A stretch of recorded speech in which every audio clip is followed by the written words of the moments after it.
Hello, it's me again for the 6th video at the construction on Laurel Boulevard in Pottsville, Pennsylvania. And right now it's about 1:25 in the afternoon. They did like a good job earlier by putting up the wall shield or something, yep. And Wednesday we might get like a bad weather, it might be snowing and then it turns to rain.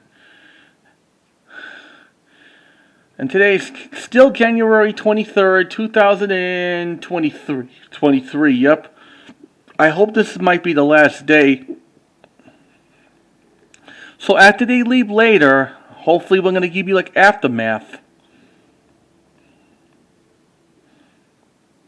There's an old man coming out the van right now.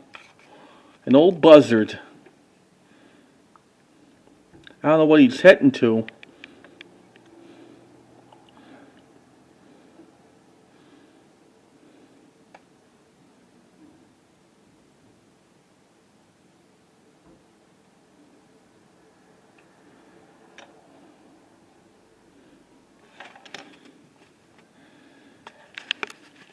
So I hope you enjoyed this little short update video for January 23rd of 2023. I'll see you again a little later.